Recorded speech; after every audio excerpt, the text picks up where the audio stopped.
বন্ধুরা, good morning. আমি মিতা নতুন একটা ব্লগে তোমাদের সবাইকে স্বাগত জানাই। আজ হচ্ছে সোমবার আর এখন বাজে সকাল 8টা মতন।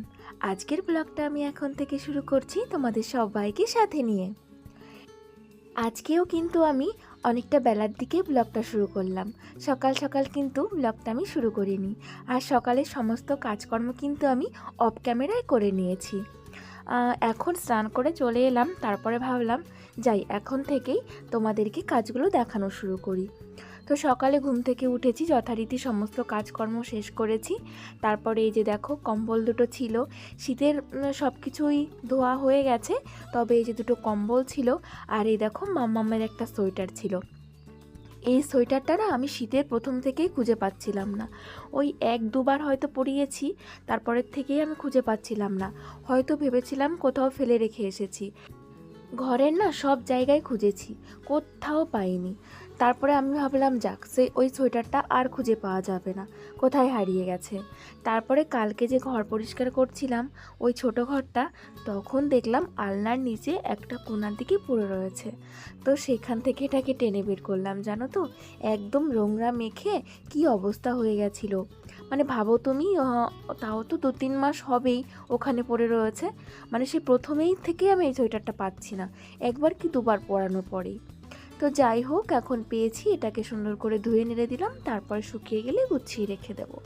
আর এখন আমি এই যে পুজো দেবো সেই জন্য ফুলটা তুলে নিলাম। 3-4 দিন ধরে কিন্তু পুজোটা দেওয়া হচ্ছে না, তাই আজকে একটু ভালো করেই পুজো দেবো। আর ফুল তুলতে তুলতে আমার সোনামাও ঘুম থেকে উঠে পড়েছে। তারপরে ভাবলাম ঠিক আছে আগে মাম্মামকে একটু রেডি করিয়ে দিই, ব্রাশ করিয়ে দিই, তারপরে পুজোটা দিয়ে দেব। তো এই জন্য মাম্মাম এখানে ব্রাশ করছে, আমি আর মাম্মামের ভিডিও করছি। আর দেখো মাম্মামের পাশে ফুলগুলো একবার দেখো। আর মাম্মাম বলছে মা আমি না ফুলের পাশে বসবো। আমি বলছি বসে যাও। তো এখানে বসে বসে ব্রাশ করছে। আর দেখো কত সুন্দর ফুল ফুটেছে একবার দেখো। এইদিকে হলুদ কালার দেখেছো, এগুলো একটু কম ফুটেছে, তবে ওইদিকে রেড কালারটা অনেক ফুটেছে। না কি সুন্দর লাগছে দেখতে, আমার তো ভীষণই ভালো লাগছে। সত্যি কথা বলতে এই ফুলগুলো না সকালের থেকে দুপুর অবধি থাকে, বিকালের দিকে কিন্তু থাকে না। তবে দেখতে এত ভালো লাগে, আমার মনে হচ্ছে আর কিছু লাগিয়ে দিলে ভালো হতো, দেখতে অনেক সুন্দর লাগতো। আর এই তো এইদিকে আমি পুজোটা দিতে চলে এসেছি। আর মামামকে না আমি ব্রাশ করিয়ে দিয়ে মুখ ধুয়ে তারপরে বিস্কুট খেতে দিয়েছি। ও ওইদিকে বিস্কুট খাচ্ছে আর এদিকে আমি পুজোটা দিয়ে নেব। সকালবেলা উঠলে না বাচ্চাদের একটু খিদে পেয়ে যায়, তবে ঘুম থেকে উঠেই তো আর ভাত খেতে ভালো লাগে না, তাই ওর জন্য সকালবেলা মামামকে এখন বিস্কুট দিয়ে দিই। এখন তো মামাম একটু বড় হয়ে গিয়েছে, এখন আর ও অন্য কিছু খেতে চায় না। ওই দুধ টাইপের আর কি, গ্রো বলো আর দুধ বলো, এইসব ও খেতে চায় না সকালবেলা ঘুম থেকে উঠে। ওই জন্য মাম্মামকে সকালবেলা ঘুম থেকে উঠে একটা বিস্কুট দিয়ে দিই। তো এখন বিস্কুট খাচ্ছে। আর মাম্মামের বিস্কুট খাওয়া শেষ হতে হতে আমার কিন্তু পুজোটা দেওয়া হয়ে যাবে। নাজমিনা তাজমিন নামে একটা বুনু আমাকে কমেন্টস করেছো, তুমি জানতে চেয়েছো যে আমি কোন অ্যাপ দিয়ে ভিডিও এডিটিং করি, মানে ভয়েস এডিটিং করি। ওই যাই হোক, ভিডিও এডিটিং করা ভয়েস এডিটিং করা একই হলো। আমি কিন্তু প্রথম থেকেই একটা অ্যাপ দিয়েই সমস্ত কিছু করি। এডিটিং বলো, ভয়েস এডিটিং বলো, থাম্বনেল বলো, টাইটেল, সমস্ত কিছু আমি একটা অ্যাপ দিয়েই করি, সেটা হলো কাইনমাস্টার। প্রথম থেকে এটাই আমার ভালো লাগে। অন্য অ্যাপগুলো আমি ডাউনলোড করেছিলাম কিন্তু ওগুলো দিয়ে না আমি করতে পারি না। কাইনমাস্টার আমার সব থেকে ভালো লাগে, আর এটা দিয়েই আমার খুব মজা পাই, আমার ভালোও লাগে। তো সেই জন্য আমি এটা দিয়েই কিন্তু সমস্ত কিছুই করি। আর মহুয়া বুনু, তুমি বলেছো দি ভাই আমি তোমার সঙ্গে কথা বলতে চাই।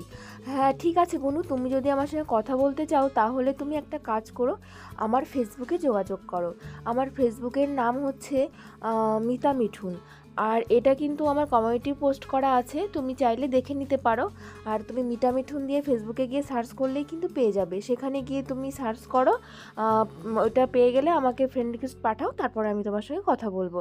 তুমি যা কথা বলতে চাও আমি ওখানে কথা বলবো, ঠিক আছে বুনু? আর এখন দেখো ওইদিকে আমি পুজো দিয়ে ভাত বসিয়ে দিয়েছি, ভাত বসিয়ে দিয়ে এখন একটু রান্নাঘরে কাজ করে নিচ্ছি ভাত হতে হতে। এখন তো আর তেমন কোনো কাজ নেই, মাম্মামকেও ফ্রেশ করিয়ে দিয়েছি, বিস্কুট খাইয়ে দিয়েছি, ভাতও বসিয়ে দিয়েছি। এখন ওই জন্য এই ফাঁকে আমি রান্নাঘরটাকে পরিষ্কার করে নেব। আর আমি না সময় পাবো না এক্সট্রা, ওই জন্য এখন ভাত বসিয়ে দিয়ে রান্নাঘরের এই সাইডটা একটু পরিষ্কার করব। পুরোটা করব না, তবে একদিকটা পরিষ্কার করব। পুরোটা করতে গেলে একটু টাইম নিয়ে করতে হয় আমাকে, তবে এইটুকু আমার ভাত হতে হতে হয়ে যাবে। তো এই দিকটা একটু ভালোই নোংরা হয়েছিল, আর সেই জন্য আমি না একটু সার্ফগুলা জল নিয়ে এসেছি, সেটাই দিয়ে কিন্তু কৌটোগুলো আমি পরিষ্কার করে নিচ্ছি। যেহেতু রান্নাঘরে থাকে এগুলো, সেহেতু অল্প স্বল্প কিন্তু তেল চিটে পড়েই যায়। তবুও আমি কিন্তু মাঝে মধ্যে এগুলো পরিষ্কার করে ফেলি, তবু যাই হোক একটু হালকা তো পড়েই বলো, তাই সার্ফ জল গুলিয়ে আমি সুন্দর করে এগুলো কিন্তু মুছে নিচ্ছি। আর এর উপরটাও কিন্তু অনেকটাই নোংরা হয়েছে, তাই এটাকেও ভালো সুন্দর করে ঘষে ঘষে পরিষ্কার করে নিচ্ছি। নাজরিন, তুমি আমাকে বেশ কিছুদিন ধরে একটা কমেন্টস করছো। যেদিন থেকে আমি ওই যে টাকা জমানোর কথাটা বলেছি, সেদিন থেকেই তুমি এই কমেন্টটা আমাকে করছো যে আমি যে টাকাটা জমাই সংসার থেকে বাঁচিয়ে, সেই টাকাটা আমি কি করি। সত্যি কথা বলতে আমাদের গরিবের সংসারে না টাকা বাঁচানোটা অনেকটাই চাপের ব্যাপার। মানে যেটুকু ইনকাম না সেটুকু কিন্তু সংসারে লেগেই যায়, মানে সমস্তটাই কিন্তু সংসারে লেগে যায়।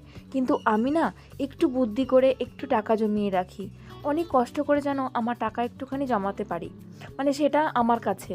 তো আমি অনেক কিছু ত্যাগ করে দিই জীবন থেকে, মানে অনেক কিছু আমি করি না, অনেক কিছু কিনি না, এরকম করে অনেক বাড়তি খরচা থেকে আমি বিরত থাকি, তারপরে গিয়ে আমি একটু টাকা জমাতে পারি। তো আমাদের সংসারটা কিন্তু এরকমই।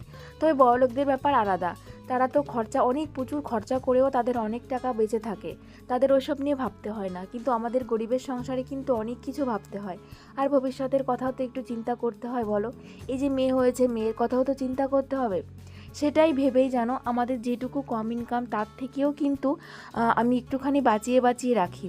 তো সেই টাকাটা আমি কি করি এটাই তুমি জানতে চেয়েছো। সেই টাকাটা আমি কিন্তু ঘরে রাখি না জানো। টাকা ঘরে রাখলে কিন্তু তোমার খরচ হয়েই যাবে।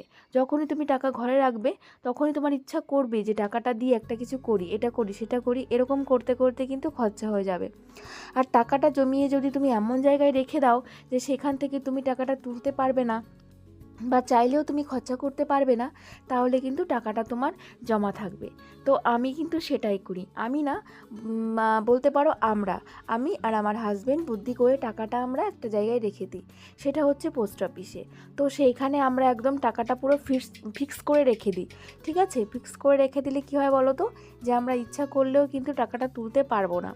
আর এইদিকে যা আছে সেটা দিয়ে আমরা সংসারটা চালিয়েই নিতে পারবো, যেভাবেই হোক চালাতে পারবোই, এটা আমাদের মনের জোর আছে।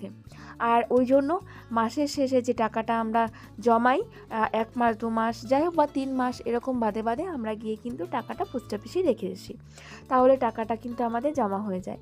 গরিবের সংসারে এইটুকু একটু একটু একটু একটু করে না টাকা জমিয়ে আমরা কিন্তু এইভাবেই জমাই ভবিষ্যতের কথা চিন্তা করে। তো তোমরাও এরকমভাবে সংসারের থেকে অল্প অল্প কিছু জমাবে, দেখবে একটা দিন কিন্তু অনেকটা টাকা জমা হয়ে যাবে। তারপরে দেখো আমাদের তো সামান্য ইনকাম, তারপরে তো স্বপ্ন আছে একটা বাড়ি করার, ঘর করার, তো সেগুলো তো করতে হবে। এরকম ঘরে আর কদিন থাকবো বলো, মামামও তো বড় হচ্ছে, ওরও তো ইচ্ছে করবে একটা ভালো ঘরে থাকার। তো এই সমস্ত চিন্তাভাবনা করেই কিন্তু আমরা এইভাবে একটু কষ্ট করে সংসারটা চালিয়ে কিছু টাকা এভাবে জমিয়ে রাখি।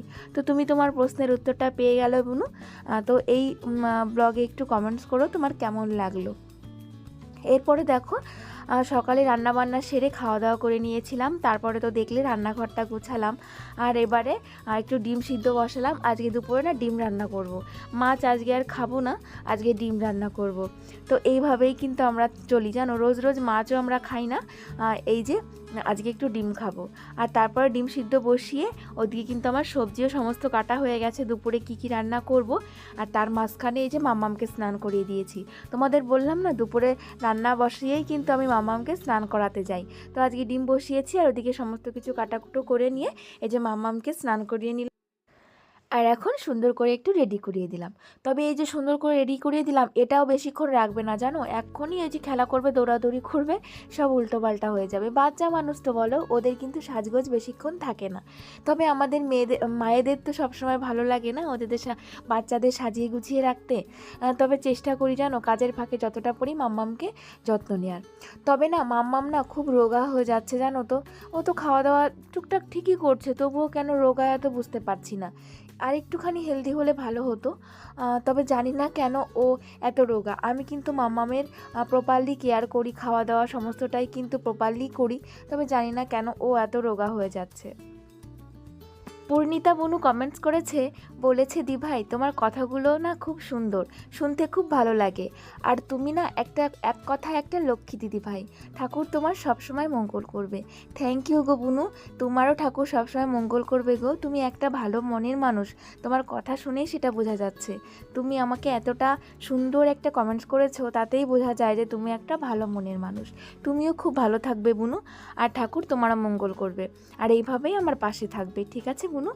আর এই দেখো আজকে রান্না করছি হচ্ছে ডিম, তো বললামই ডিম রান্না করব, আর এইদিকে করছি উচ্ছে আলু ভাজা। এখন কিন্তু গরম পড়ে গেছে, এখন এই উচ্ছে, তারপরে ভেন্ডি, পটল এই সমস্ত কিন্তু বেশি খাওয়া হবে। শীতের সবজি কিন্তু আর পাওয়া যাবে না। তো আর এদিকে দেখো ডিমটাও বসিয়ে দিয়েছি, আর করেছিলাম যে পুঁই মিচুরি বলে ওটা ভাজা, তো ওটা তোমাদের দেখানো হলো না, সেটাও ভাজা করে নিয়েছিলাম। তো আজকে পুঁই মিচুরি ভাজা, উচ্ছে আলু দিয়ে ভাজা, আর হচ্ছে ডিমের তরকারি, ব্যাস দুপুরের মেনু এটাই ছিল আজকে। আর এখন রান্না টান্না শেষ করে আমি এখন দেখো রান্নাঘরটা পরিষ্কার করে নিচ্ছি।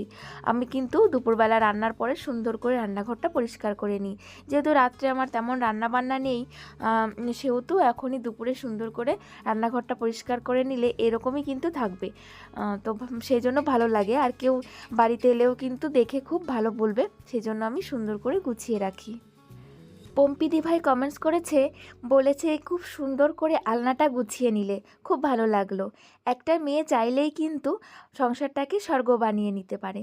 হ্যাঁ দিভাই, তুমি ঠিকই বলেছ, একটা মেয়ে চাইলে কিন্তু সব কিছু করতে পারে, একটা সংসারকে স্বর্গ বানাতে পারে, আবার একটা সংসারকে ভেঙে ফেলতে পারে। তবে আমি আমার সংসারটাকে সত্যি কথা বলতে স্বর্গই বানাতে চাই। আমার খুব ভালো লাগে জানো তো সংসার করতে। আর এখন দেখো এটা হচ্ছে সন্ধ্যার সময়, দুপুরে খাওয়া দাওয়ার পরে রেস্ট নেওয়ার পরে তারপরে একবারে সন্ধ্যায় চলে এসেছি। আর এখন এই যে সকালে যে সমস্ত কম্বল আমি কেচে দিয়েছিলাম সেগুলো কিন্তু শুকিয়ে গিয়েছে। ভাবো রোদের কি তাপ, এই কম্বলগুলো পর্যন্ত শুকিয়ে যাচ্ছে, আর আগে একটা পাতলা জামা তাই শুকাতো না।